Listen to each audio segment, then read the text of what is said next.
This project is a product of a committee with representation from the Chicago branch of the AAUW, the Logan Square Chamber of Arts, the Vivian G. Harsh Society, and Working Women's History Project.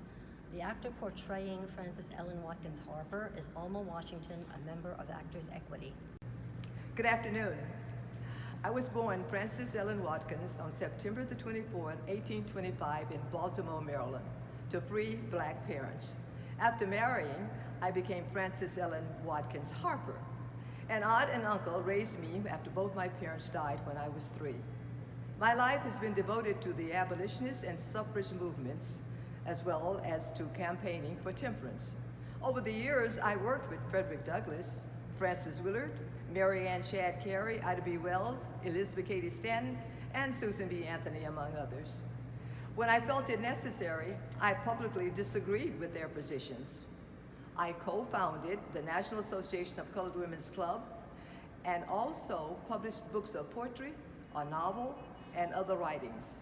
Now, what you will hear today is taken entirely from my writings.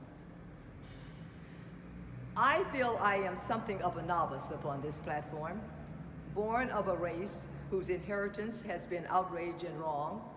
Most of my life has been spent battling against those wrongs, but I did not feel as keenly as others that I had these rights in common with other women, which are now demanded.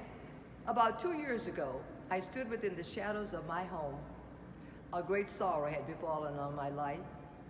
My husband had died suddenly, leaving me a widow with 4 children, one my own and the others stepchildren.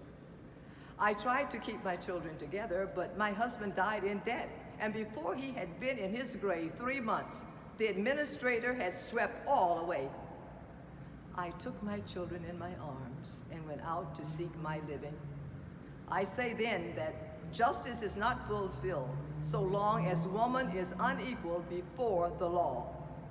We are all bound up together in one great bundle of humanity, and society cannot trample on the weakest and feeblest of its members without receiving the curse in its own soul. You tried that in the case of the Negro. You pressed him down for 2 centuries, and in so doing, you crippled the moral strength and paralyzed the spiritual energies of the white men of the country. Society cannot afford to neglect the enlightenment of any class of its members. I do not believe that giving the woman the ballot is immediately going to cure all the ills of life. Now, you white women speak here of rights. I speak of wrongs. I, as a colored woman, has had in this country an education which has made me feel as if I were in the situation of Ishmael. One hand against every man and every man's hand against me. Going from Washington to Baltimore this spring, they put me in the smoking car. They did it once, but the next time they tried, they failed, for I would not go in. I felt the fight in me. But I don't want to have to fight all the time. One day I took my seat in the car, and the conductor came to me and told me to take another seat. I screamed, "Murder!" The man said if I was black, I ought to behave myself. I knew that if he was white, he was not behaving himself.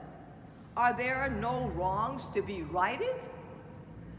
The tendency of the present age is toward broader freedom, an increase of knowledge, the emancipation of thought, and recognition of the brotherhood of man. And in this movement, woman as a companion of man must be a sharer. So close is the bond between man and woman that you cannot rise up with one without lifting the other. The world cannot move without woman's sharing in the movement. The ballot in the hands of woman means power added to influence. How well she will use that power, I cannot foretell.